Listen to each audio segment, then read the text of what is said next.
Welcome back for another video. There's been an interesting development. You're probably well aware of Fábio Borges, widely considered as the greatest manager of all time. We actually managed to get him on the channel for a video last year, a rare public appearance, as we got the opportunity to hear his story and his secrets. If you haven't seen that video, it'll be on screen at the end. However, a new manager has moved up to the #1 spot on the Premier Fantasy Tour's all-time leaderboard, Corbidge. His average rank over his entire career is 7k. And if you ignore his first ever season, his average rank is inside the top 5k. Unbelievable consistency. We got hold of Matt for an interview and he's laid everything out in perhaps the most useful FPL video you'll ever watch. If you enjoy this kind of content, hit like and make sure you're subscribing. Here's what Matt had to say. The first question was, what tips can you share behind your success? He said there's loads of advice and points, none of it particularly surprising, new or profound though, so I'll be brief and leave it at 3 points. Number 1, fixtures are king. Without failure, I bring in players who have good fixtures. When they play for good teams, then even better. Fixtures nearly always create form. I don't mind having unbalanced squads focused on just a couple of teams if the fixtures allow it. Make sure you're sharp to what an easy fixture is though. Consider home versus away form, and also whether the fixture is good from an attacking or defensive point of view. Number 2 is bring in players for at least a 4 to 5 game week window. You only have limited transfers, so make them count. Bring in a player with a 4 to 5 game week horizon at least. It'll make you comfortable with them, and you'll always have okay fixtures to look forward to. Bringing players in and then out all the time is a bad habit. And number 3 is don't pay attention to points. Counterintuitive, right? I care only about the stats, particularly XG and its variance. Give me a player who's blanked in 3 game weeks but with a brilliant XG over a player who's jammed some goals but has poor underlying stats. It evens itself out in the medium term usually. I didn't pick Aaron after the World Cup based on this logic. It was risky given he was scoring every week before, but I thought he was getting too lucky. In a similar vein, I'm okay keeping Martinelli, who dropped off post World Cup. Great player for a great team with great fixtures, and whilst he hasn't scored for a while, his stats are just as good as the likes of Saka and Odegaard who cost more. It'll come. The next question was, how has your management style changed over the years? Matt said there's been a few little changes, but the basics have generally stayed the same.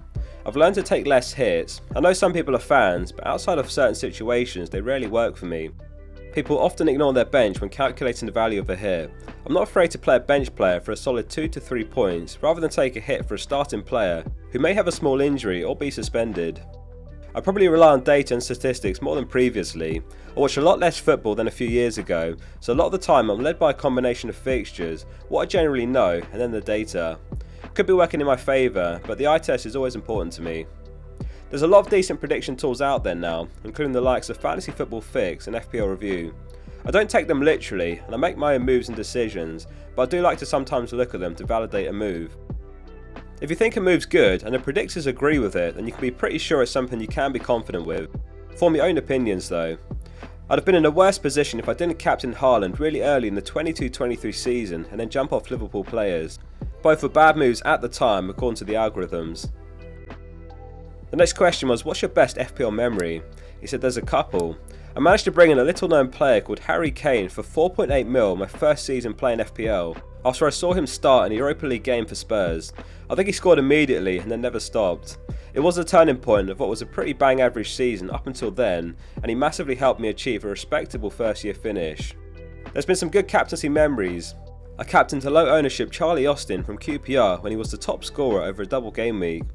A few seasons ago I thought I'd blow my triple captain chip and had to use it in a single game week. Enter Salah vs Huddersfield with a monster return. More recently, absolutely nailing my Game Week 1 squad in 2021-22 felt good. I started with a Game Week rank of 14k and never looked back. Game Week 38 of that season was pretty special as well. Returns from Martinelli and Son meant I'd finished that season with my best ever rank of 1180th. Always nice finishing on a high.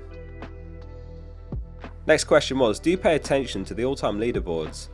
He said, I'd love to say no, but I can't lie, I look at them all the time, even though it's a little bit obsessive. Once I started taking FPL a little more seriously in my second season, I set the goal of reaching the top 10 in the Fantasy Football Scout Hall of Fame, which at the time was the main leaderboard for all-time players. I still check in on that, as well as the Premier Fantasy Tools and FPL Research leaderboards. I'm a little biased because I'm highly ranked in most of them, but I think they're a far better reflection of good FPL play.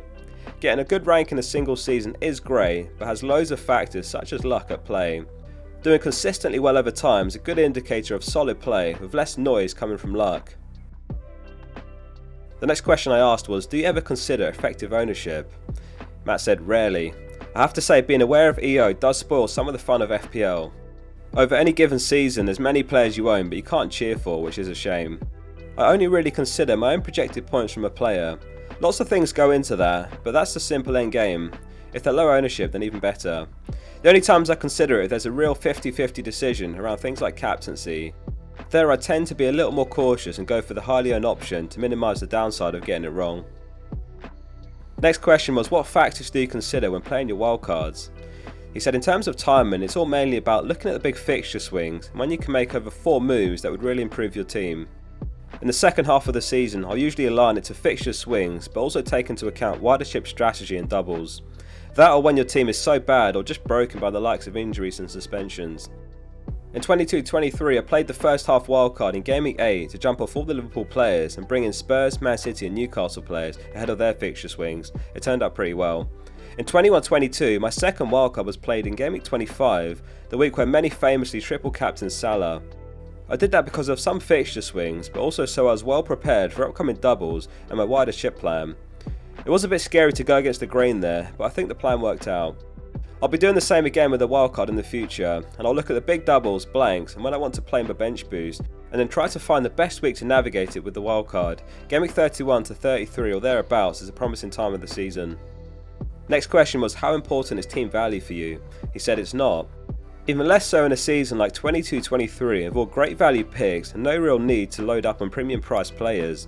I found that you can always find another interesting move, and sometimes it just works out that the cheaper option was the better pick. The season before last there was a big debate of Stones versus Diaz versus Cancelo as a Man City defender ahead of a great double. I was forced to go to Stones because of the lack of budget and he smashed it. I think early moves to chase prices aren't a great tactic.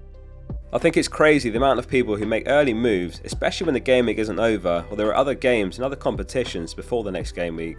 Exception for making early moves is when you're getting priced out of a really great move and it's only 1 to 2 days before the deadline and there's no midweek games due to be played. The next question was, how do you use each chip? He said, I'll say that a lot of the chips are overrated. I've had so many bench boosts and triple captain failures and still got good ranks. Likewise, there's times where my pre-wildcard team would have outscored my wildcard team over a couple of weeks. Don't obsess about them, and good play generally trumps good chip usage most times. The first wildcard is used when I can see a big fixture swing in the first half of the season, usually before Game Week 10, so I can load up my initial team with some short-term picks and ignore balance. The triple captain chip's used when a good player for a great team has a double. I'll use it at the earliest decent opportunity. These factors were at play when I chose Haaland in Game Week 20 of 22-23.